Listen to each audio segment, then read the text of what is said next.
Greetings, friends, and welcome back to the Musings from the Mount podcast. I'm your host, Joseph Carenza. What if our greatest fear could become our greatest teacher? Today on the podcast, we're joined by Marina Bernardi from the community of Living Ethics in Italy. And we'll be exploring how our relationship with death shapes our experience of life. And, we'll go from practical techniques to profound spiritual insights. The conversation reveals how preparing for death can actually help us live more fully. Michael Lindfield joins us, and we discover why death education workshops often become celebrations of life. And we learn specific practices for approaching life's final transition with consciousness and grace. Join us for a surprisingly joyful exploration of life's most mysterious journey. And if you enjoy this journey, please consider going to meditationmount.org and donating. Your donation helps us to bring you this podcast, as well as all the other programs the Mount produces, both today and in the future. We're incredibly grateful and honored by your support. All right, back to the podcast and life's most mysterious journey.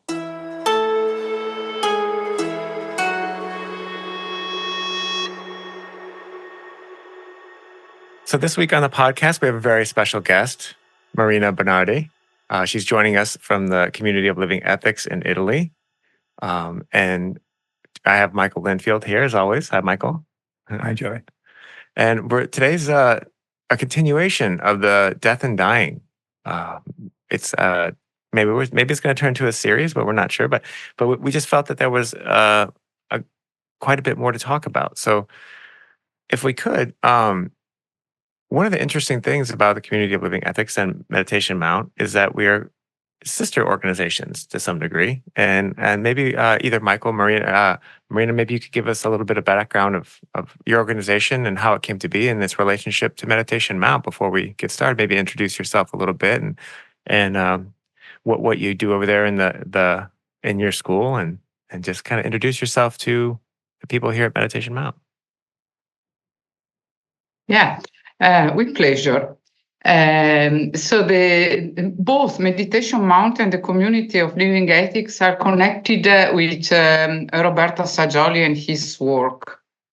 As you know, Roberto Assagioli was Italian, and he was not directly involved in the creation of the community, but he inspired one of his pupils to work with groups, and then he later on, after Assagioli's death, he created he founded the community, and we feel very connected with Meditation Mount because Meditation Mount was born directly from an inspiration of Assagioli, and he followed also the foundation of Meditation Mount even without going there.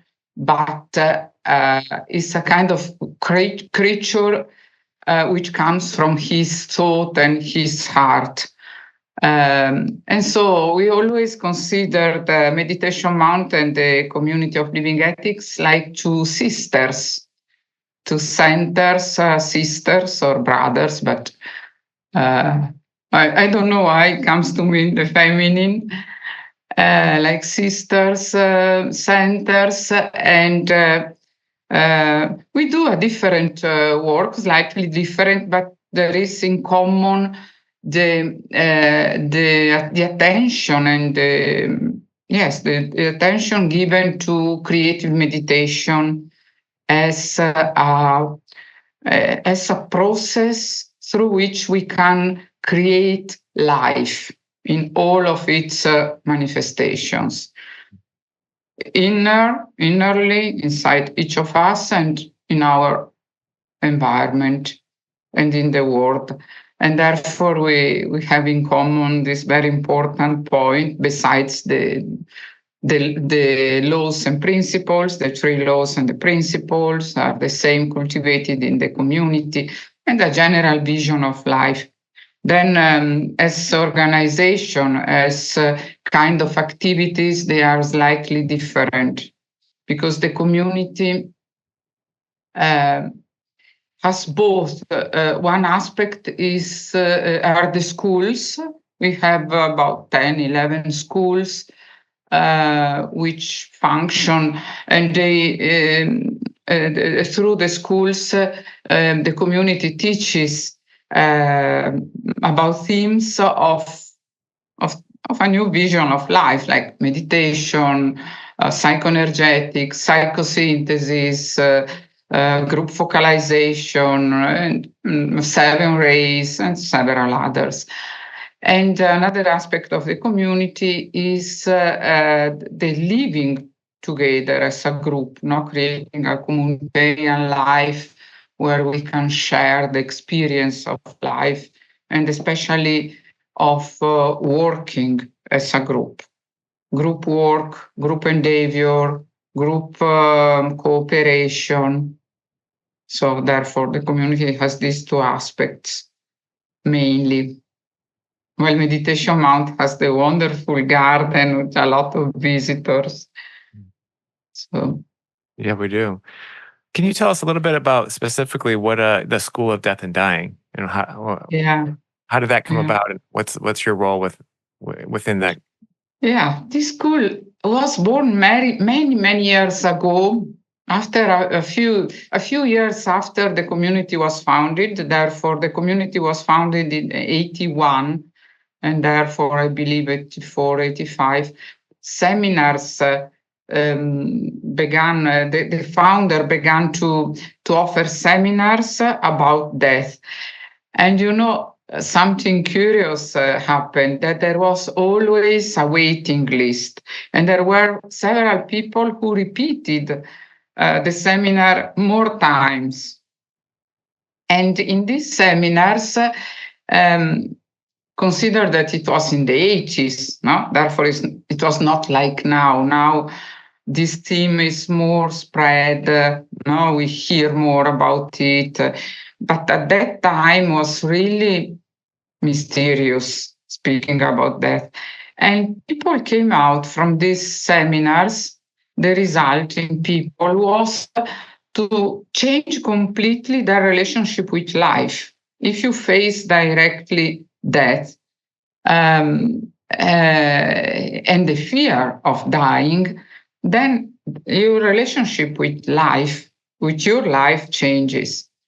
And after a few years, he stopped giving these seminars, and I began. I substituted. I began. Therefore, for me also, it's many years that I have been teaching about this theme, among other themes. But I like this theme, and you know why I like this theme? Because it's among the several subjects of seminar, of possible subjects of seminars.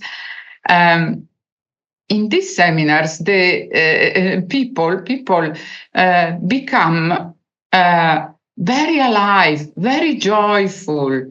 There is a lot of fun. At the beginning, they sit down when they have to introduce themselves. They are a little worried, perhaps, also about the idea of speaking about this thing. But then, while the time passes, hour after hour, an intense vitality develops in the group, and this happens always, not just once. Therefore, it doesn't depend on the kind of people who are there, but depends on the theme. Because once you take the courage to look at death as part of life, as a natural part of life, and you begin having a different attitude, and you understand that it's an illusion believing that everything finishes. But it's exactly like birth, no? In the birth process, we enter this physical life. In the death process, we live this physical life, but they are like two portals, no? Once you understand this, the main fear is over, because behind every kind of fear in human beings, there is always the fear of dying. It's hidden through different clothes, different appearance. But there is always the fear of dying, the fear of not existing, the fear of not being seen, the fear of inadequacy. They are all sub-aspects of the main fear, which is the one of dying. Once you get directly into that fear and you look at it, all of these smaller fears, they dissolve. And you feel much more free to fully live your life. Yeah, that's beautiful. Thank you, Marina. When Joey and I did the first part of this podcast on death and dying, we talked about the same thing, that these two portals of birth and death, and life enters through the birth portal, and we have our time on earth, our incarnation. When it's time to leave, we go through the death portal. It's a continuous cycle of death and rebirth, or birth and re-death, however you want to term it. And what we were interested in the conversation we're having with you now is, it's one thing to say this is a natural thing, but how do you approach death? There are two things we'd love to explore with you. One is, like, how do you prepare for death? And then when death is happening, how do you go with the flow? How do you work with it? And then the second part is, how do you support somebody who's dying? How do you accompany them? How do you be with them? And what do you have to do? What's the inner work you have to do to show up so you're not a hindrance in the process of release? So we'd love to have your insights, because I know you and I have worked together over the years, and you're a very wise person. You have a background in psychology. You have studied the Ageless Wisdom teachings, and you are the main teacher in most of the schools in the community. So we'd love you to help all of us who are listening to this podcast understand if you like, what are the process steps for preparing, going through this, both ourselves and then supporting others who are going through it. I know it's a big ask, but I think it's such a new world at the moment. I know that's Joey and I felt we wanted to wait and speak with somebody who knows what they're talking about. No, first of all, in order to accompany someone else in this process, in the process of dying, we have to have faced our own relationship with death. Otherwise, if we are afraid, or if you refuse, if we reject the idea of dying, we will not be able to really accompany someone in the same process. And when to begin to get ready for own death? As soon as possible, I would say. Usually in the groups, I say, let's say after 42 years, it's time to begin. 42 years is about the half-life, has gone. But we know that a person could die in any moment, even a young person. Therefore, should be together. This learning, this understanding should be together with the learning to live. No, always knowing a little about that, and obviously, when you are young, you prefer to focus on life, and therefore. Let the young people be involved more with entering and fully entering their life. But at some point, we have to begin thinking of this, about this theme. And the more you overcome your own fear, and you integrate this theme into your consciousness, and the more you will be ready for yourself in case of death and to accompany others. Let's think, for example, to those kinds of deaths which are sudden, no? An accident, a heart attack, or something like this. If you have prepared yourself before, you, even in a very short time, you are able to recognize what is happening and to align, to cultivate the right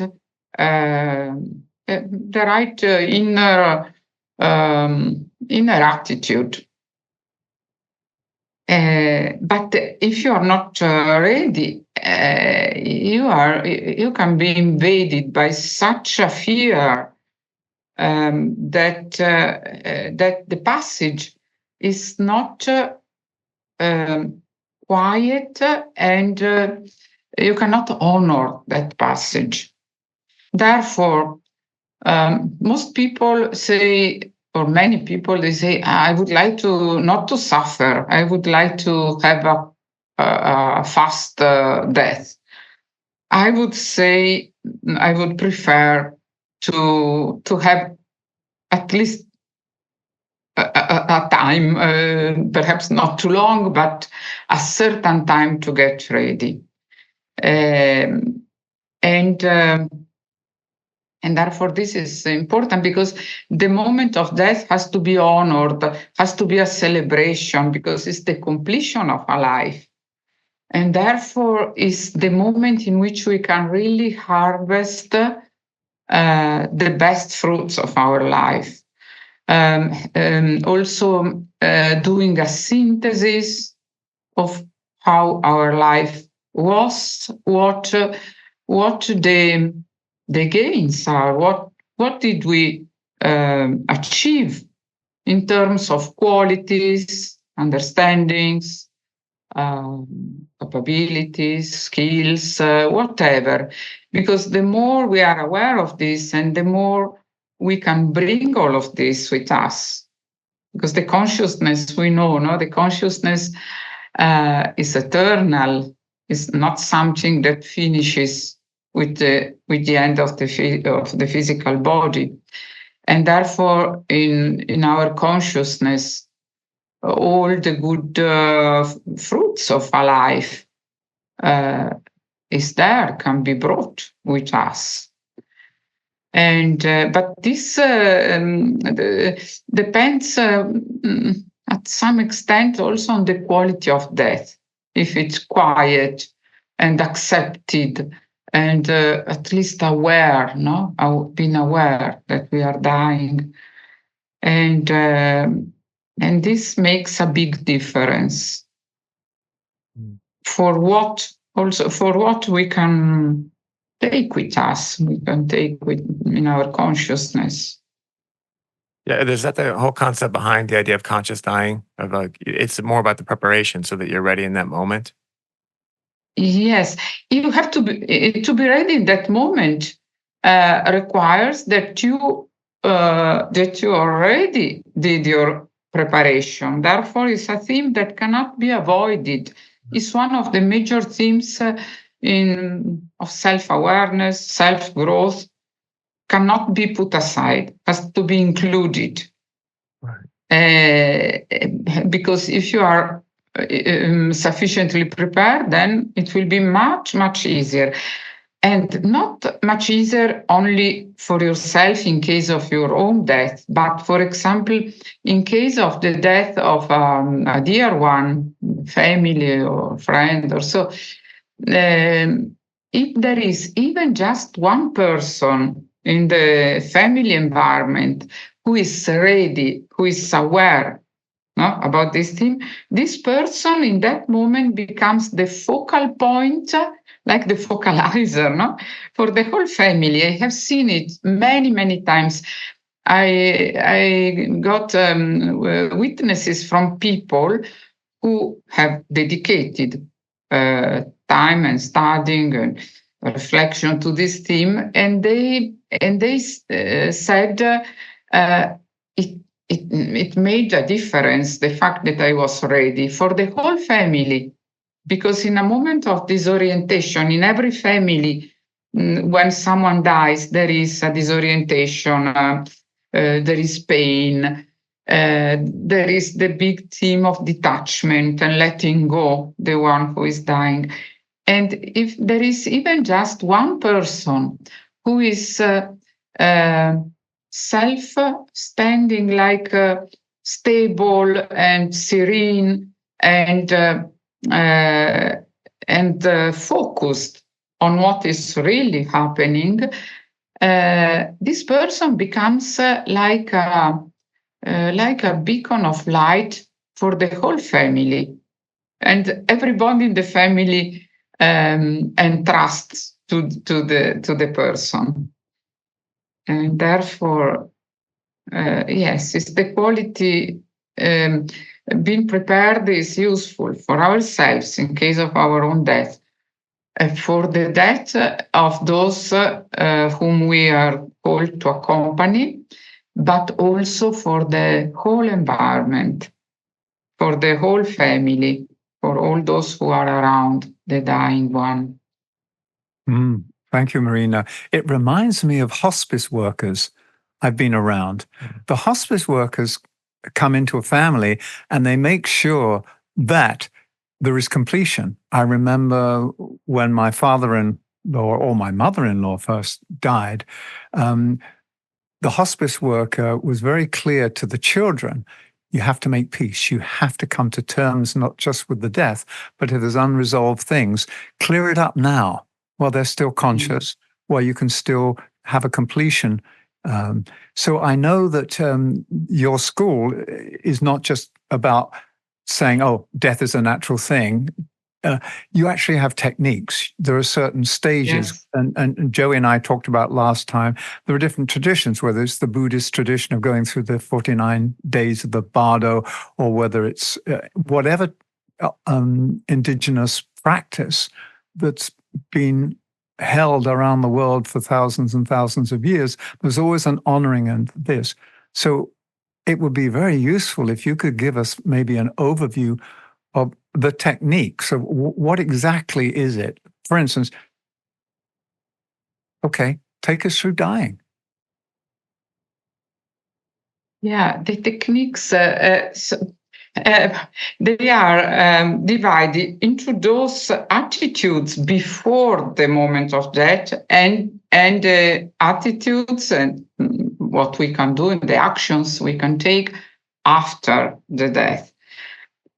Before the death, what you said, Michael, is very important, helping the person, first of all, to review own life, also allowing the person, obviously in case that the death is not a sudden death, this is possible only in this case, but allowing the person to tell about own life, to express memories and helping the person to extract from the telling, the stories, no, that she tells, what is the quality, no? Do you remember in that moment how much love was there, how much enthusiasm, how pointing out, highlighting the qualities, because these qualities then remain, they are like awakened in the person through that memory, and they are useful to uplift the consciousness and the state of the person, the emotional state. And also, if there are unresolved issues, helping to resolve them. Sometimes it's possible to do it together with the other person. For example, in the family, there is a conflict, and sometimes it's possible that the two people come together and helping them clarifying. But most times it's not possible, either because the other person, the other part of the conflict is not available, or perhaps is not alive anymore. But doesn't matter. What is important is that in the dying one is reached a point of peace, a point of going over the state of conflict, a point of forgiveness, a point of letting go. And obviously, you see, this is a first aspect in which people accompanying dying ones have to train. In the hospice, usually people are trained to do this, to accompany the person in this process. Another important point is helping the person accepting that at that point death can be there and cannot be avoided, because even accepting own death requires a certain time with certain stages. The person goes through a few stages. And Elizabeth Kubler-Ross is a famous writer, researcher and writer about this, about death. It's, I believe, almost 40 years ago. She wrote several good books, and she speaks about these stages, because in the beginning the person it's natural that there is a rejection. No, I don't want to die. No, there is rejection and even anger, because normally we, without being aware of it, but we believe that our life will last forever, and therefore when one knows that death is quite close, there is a rejection, which is a natural response, a natural reaction, because in that moment there is a fight between the instinct of survival, which is there in all of our cells, the cells of our body, and this new reality of a close death.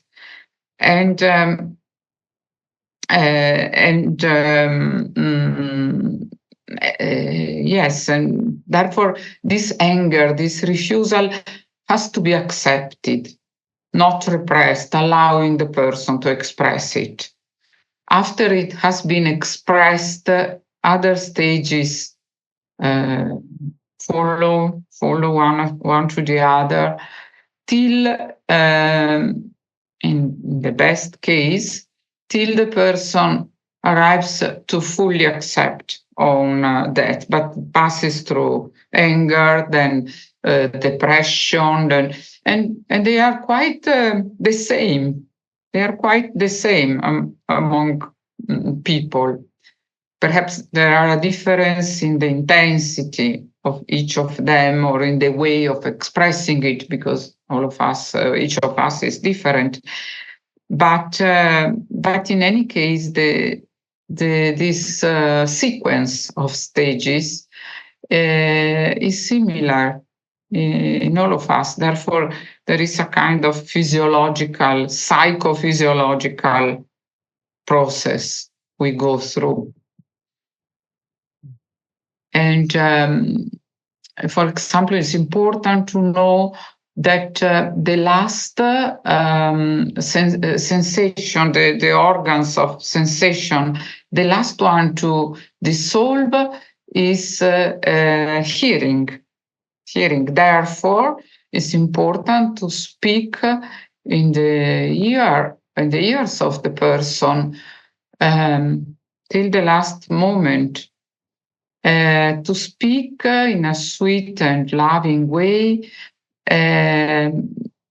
perhaps repeating those prayers which were the known ones, by the person, or if the person used to utilize a certain mantra or a certain invocation, repeating that, because this brings a state of peace, and the person can slowly enter into another dimension.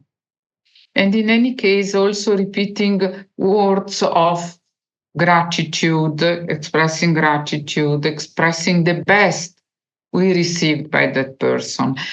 And this works even when the person looks not to be conscious. This is something very particular. Could look like a little strange, but when the person is detaching, while the person is detaching from the functionality of own body, from how the body functions, another kind of awareness is like a deeper awareness, and a different mind begins working more. Therefore, even when the person is not aware and looks like to be even in coma, if the person is in a coma, it's very useful to speak, to touch, because the very last one is the hearing. No, that we lose the hearing, but the previous one is the sense of contact. Tact, no? I don't know how to say in English is tact. Therefore, touching the person, delicate massage on feet, on hands. Always, in any case, supposing that the person shows to accept it. No? And this helps even if the person is not aware. And this is important to know. Then having care of the environment, that the room is, there is a good air, circulation of air. Why? Because oxygen,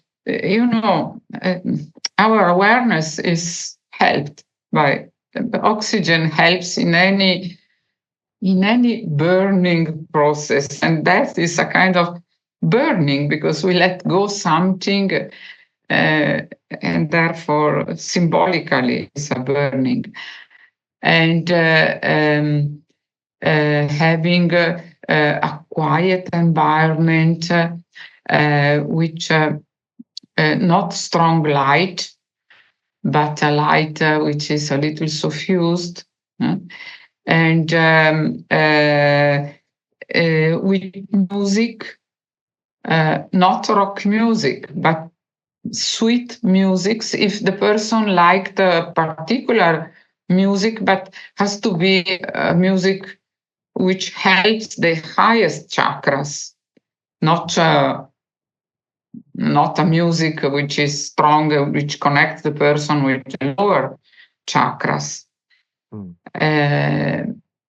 So it's useful also someone reading close to the person, and this can be done for several days too. Reading, for example, pages from a teaching or poetry or something, whatever helps to uplift the vibration. Marina, I have to ask you, I know when people carry first aid kits, so if you've cut yourself, you put a plaster on, you carry a death kit with you. I know you've told me. What's contained in this death kit? Yeah. Actually, I don't carry it with me all the time, but I have it ready at home.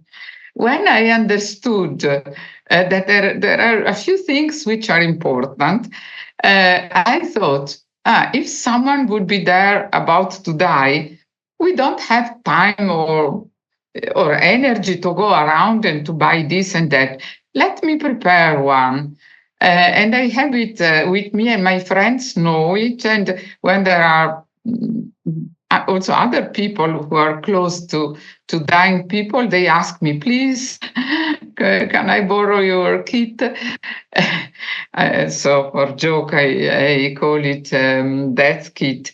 It's a simple little bag with inside sandal oil, sandal essence, blended with almond oil, therefore becomes a sandal oil, because the essence of sandal helps the detachment. It's a kind of tree which has this power, to help the detachment. Then I have sandal incense. Then I have I have a piece of orange cloth, silk orange cloth, because the orange color in the room helps the detachment, and can be put on a lamp, no, like a cover on a lamp, and it gives to the room this slight orange light, and this helps the dying person. And yes, these things fundamentally nothing more, but it's already. I don't need to run around and to buy, to look for them to buy. And yes, it's part, but it's something practical, but it's also it has also the value of a symbol, the symbol to keep ready in any moment, keep ready, because it's a journey. The process of dying is a journey, and it has to be a beautiful journey. And if it's beautiful, sometimes it can also help compensating and overcoming even a difficult life. A person could have had a difficult life, and coming to that time where the person could understand more, could create more peace with oneself and with others. And therefore, it's a beautiful journey, and we have the duty to make it as beautiful as possible for people around us also. So, Marina, different traditions have different lengths, whether it's 49 days. What's the protocol in the community of living ethics?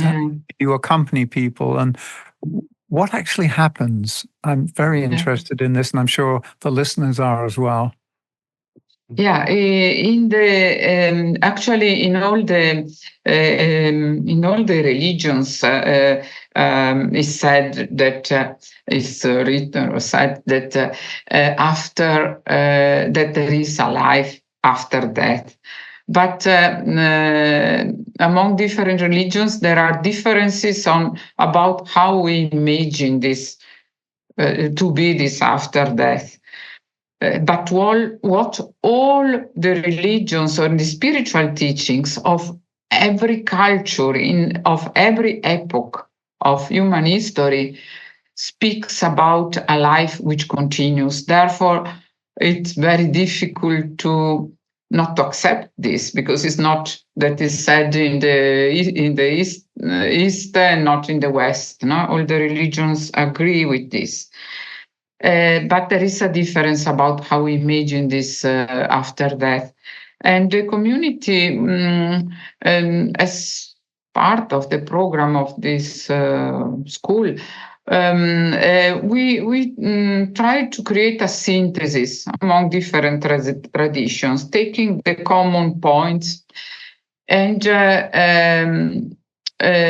we organize also, there is a group prepared to accompany the person after death, immediately after, for 49 days, as you said. The 49 days are those utilized, applied by the Tibetans and the Eastern culture.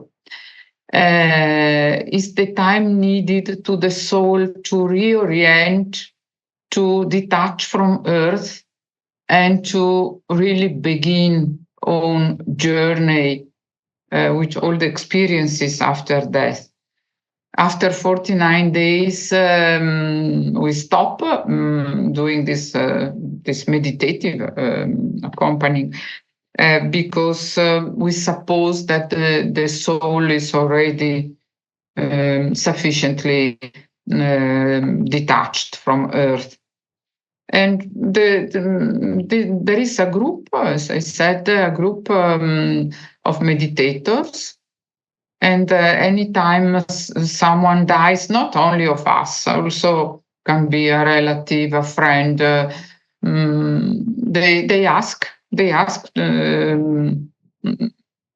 family or friends ask to accompany that specific person. Is sufficient to give the name and the age and of what the person died. If it was a sudden death or suicide or a death for sickness and so. And they begin immediately. It's very simple. Simply every day in a triangle. There are little groups of triangles. In the triangle, holding that soul and sending that soul love and light and wishes for own journey. And they repeat a little mantra, very short one. Therefore, it's very simple, but it helps. It helps. You could say, why? How can you know that it helps? But first of all, these people who do this in many years, there are people who have been doing it for more than 20 years, and they have developed a lot of sensitivity. They can perceive. They feel inside themselves if the person is quiet or not, and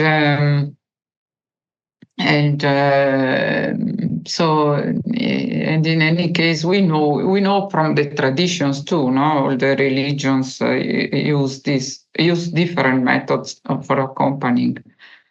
We use this in the Catholic Church. There is the Mass,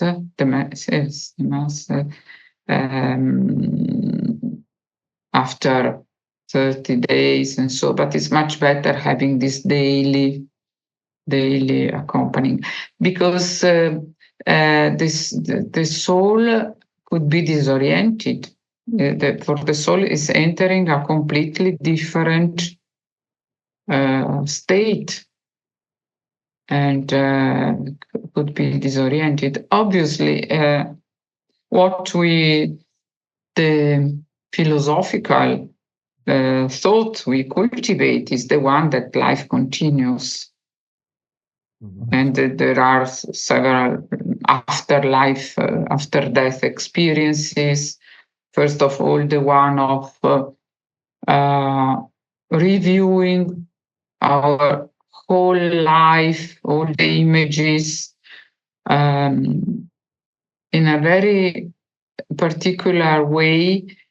All the like photographs of or movies, of all what happened in our life simultaneously, all together, which for us is impossible to think, because we use our rational mind, which is able only to process things one after the other. But after death, there isn't a linear time anymore, and the time is coalesced together, and the person lives in the kairos, not in the chronos, and therefore the soul can understand, can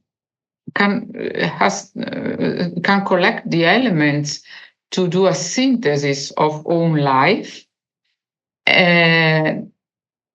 understanding in a deeper way what really happened, but even what our actions caused to others.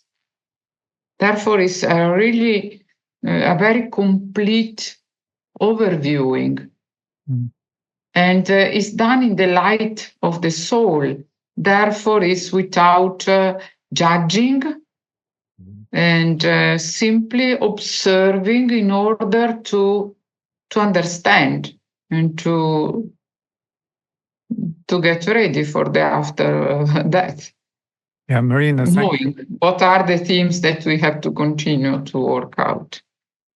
There's a practice in the shared tradition that we have between Meditation Mount and the Community of Living Ethics that you can actually get ready for this moment. Each day is called an evening review. At the end of the day, you go back moment by moment from right then. Say you're sitting on the side of your bed, and then you are aware of sitting on the side of your bed, and you play the movie back to your time of waking up. And the suggestion is that you review it without blame or judgment, but you also look at it. How would the soul have done this differently if it were fully in charge? And so you're training yourself to synthesize and to grow, but not to judge yourself or to blame yourself. And so the way I've described it when I talked about death, I said, it's like going to an airport. When you arrive, you come into the arrivals lounge, usually a birthing place, whether it be a hospital or a home birth. And then when you leave, you go to the departures lounge. And the flight home, there's a free in-flight movie. And guess what? You're the star in it. It's a movie that you've created, and you get to watch the movie of your life. That's the only in-flight movie that's available on the journey back. And so we can practice this each day by being mindful.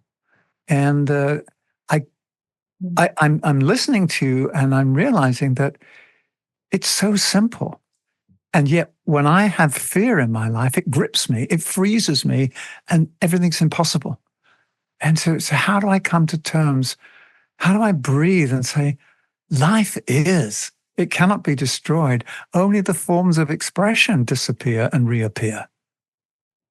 Coming to that state actually will resolve a lot of issues in my life and in the life of our society as well. Because I think the fear of death and the belief that in order to win, we have to kill.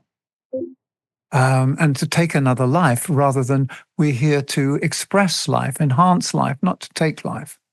So anyway, that was prompted by what you were saying, and I wondered, Joey, if you've got any things that were sparked by what Marina has just shared. I was, and I found it interesting that you said, we basically the message was the way to prepare for dying is to live, and to live a certain kind of way. And, and today is the best day to start doing that. It sounds like, you kind of use the age of, 40-ish to start thinking about that. But I was wondering if maybe you could share some of the practices you do. But how can the person listening to this say, how can I start preparing to die by living today? Like, what are some of the techniques that can do that? And the evening review is a great one. Michael has brought that up before. But yes, what are some other things that we can do to both start living and to prepare for dying? Yes. At first important way is meditation in all of its kinds. Is meditation, because meditation brings you in contact, takes you in contact with yourself, with your inner nucleus, which is the one which remains. And therefore is the learning to detach from the outer environment, to bring the attention inside. And therefore this is a very important in the moment of death, because if in that moment you are attached to your goods, your dear ones, your house, and you are not able to detach from all of these things and to enter in contact with yourself, it becomes a torment. No? You feel that you are losing everything, and you are attached to all of this. Therefore, the detachment given by the capability, the training to let go, to disidentify from whatever is outside and entering in contact with ourselves. Then what Michael said, absolutely self exam of consciousness, very important, without judgment. And also, it's very important the understanding that we come into life in order to experience and learn from our own experiences. Therefore, there isn't the good and the bad. What is important is that we understand the lessons. It's not being the good ones and not avoiding to make mistakes. This is impossible. In any case, we make mistakes. But it's important and we learn from our mistakes. And in order to learn, we have to let go judgment attitude. And observing without judging. And extracting, taking out from what I have lived, also from a mistake, what the learning here and now is, because this remains registered in the consciousness. There are a few things: detachment through meditation, detachment from also trying to create the right attitude in the relationship with what we have. No, we have relationships, we have money and things, and learning to enjoy all of this, to utilize all of this, but without remaining attached, because without thinking that we cannot live without all of this. Therefore, this training to imagine that we could live also without my house as it is, without my relationships, life would have a value in any case. And this detachment helps a lot in the moment of death, because otherwise we would die thinking, oh, what will be of my house, of my dresses, it's incredible the kind of things that people are attached to. And to facilitate this detachment, is suggested also to settle things in order as much as possible. So not leaving things, also practical things, like in confusion, or even our wills that they are in order, that they are already, it's suggested that they are communicated to our family, so that in that moment there will not be the tension of let's read the wills and what one will get and what the other, because all of this creates waves of disturbance to the person who is dying or who has just who just died, who just died. And yes, I find it interesting. Also knowing that immediately after death and for several hours for sure, the person remains completely aware of the environment. This has to be known, and therefore, if the family begins arguing about wills, about what I get, I received more than you, and so the person who just died is aware of this, and this causes pain, obviously. Yeah. During this whole podcast, I keep thinking of how simple and elegant it is that the whole process to get ready for it, like, you let go to get ready to let go. I mean, it's just letting go now. It just makes it so much easier. Yeah.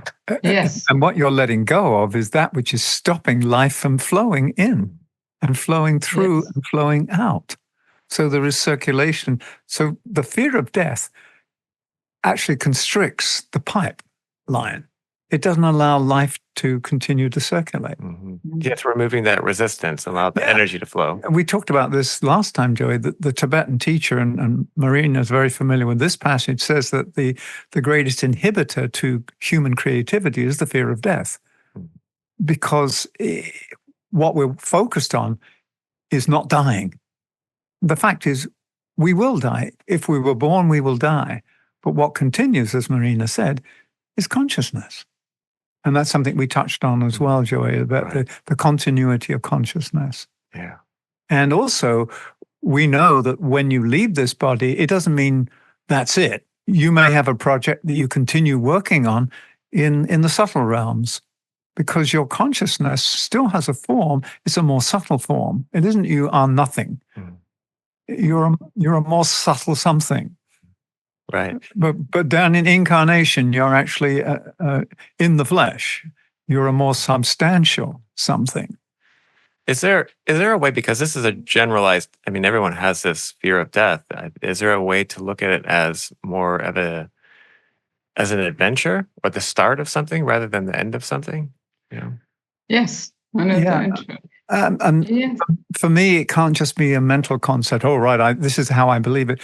I had to go through a couple of near-death experiences where I was lying there with this sense of withdrawal, thinking, in a moment, I could still be here or I could be leaving.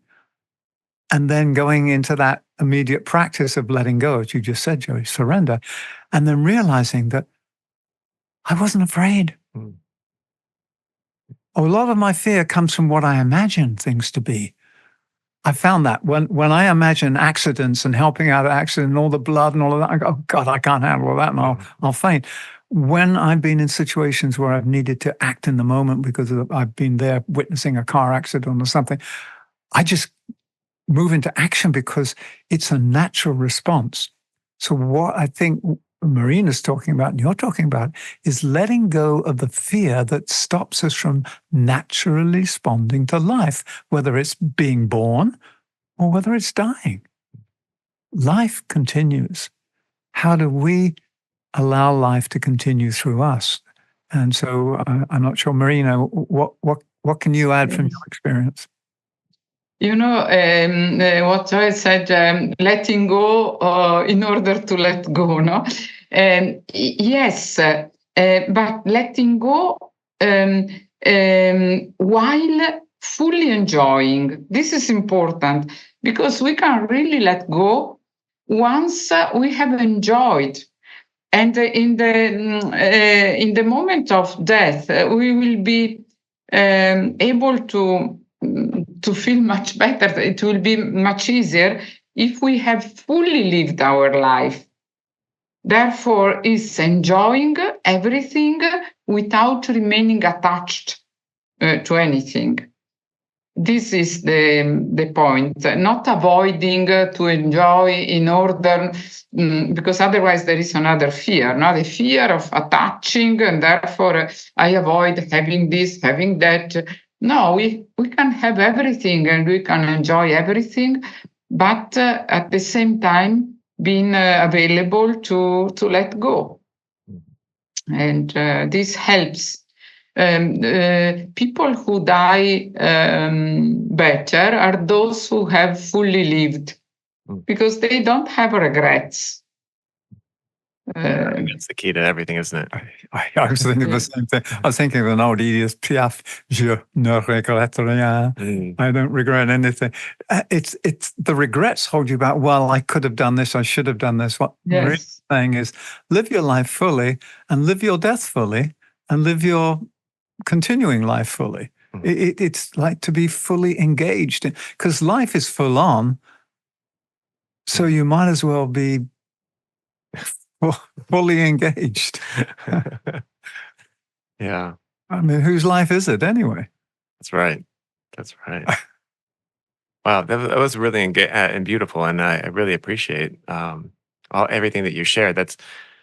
It's right in line with much of what we've been covering on these season 3 podcasts of how to really be removing resistance, being engaged, embracing your life in the same way that is preparing for death, or you know um, just looking at this concept as the human life is so short in terms of the cosmic scale. It's almost laughable. It's comical how short human life is compared to everything else. That it seems almost obvious that it's just a stepping stone to the next thing. It's not the whole thing. We can only see this little sliver of it. So I really appreciate everything that you've shared with us, and how we can kind of open our eyes and let go of that resistance, let go of that fear, and just really embrace this beautiful holy moment. Yeah, and if people want to know more about the community, there is an English page on the website. It's the Community of Living Ethics, and you just put that in your search engine, and it's a very magical place in Umbria, very close to Assisi, and all the places where St. Francis walked. What I particularly appreciate, Marina, is the encouragement to be joyful,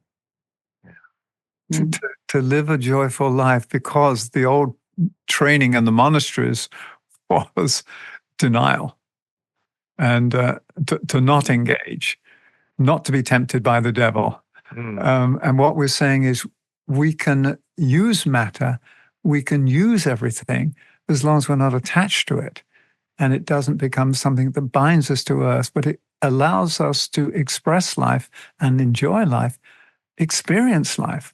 So the material world allows us to fully touch life. You talked about these senses of hearing and touch.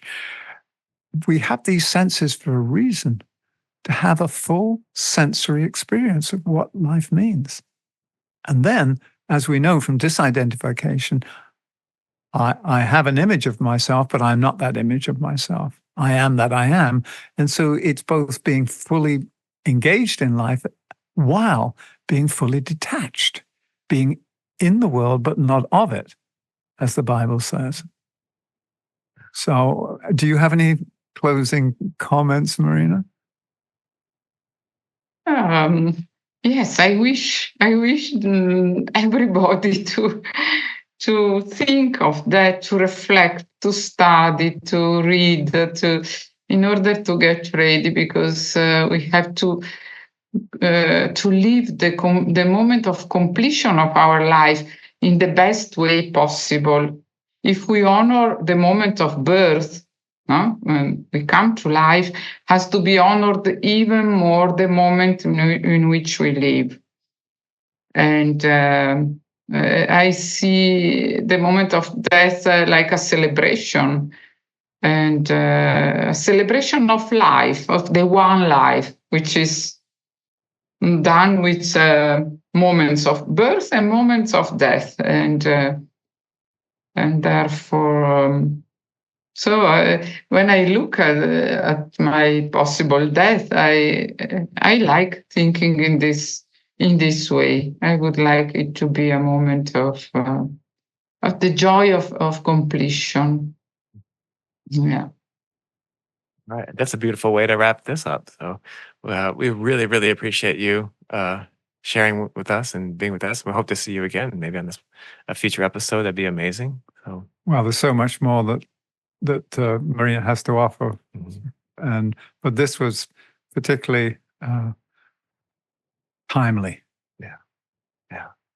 All right. Well, thank you very much, and we're going to wrap this up. And thank you, Michael. Thank you, Joey. All right. Thank you, Marina. We cannot close with I wish good death, because it could sound a little strange. Oh, but Good life, which Have a good includes also. Yeah. exactly. Which includes also right. that. Yes. To be continued. Yeah. Yes. To be continued. Yeah. All right. Yes. Thank you. Thank you. Thank you both. Thank you both. It was a joy meeting you, Joy.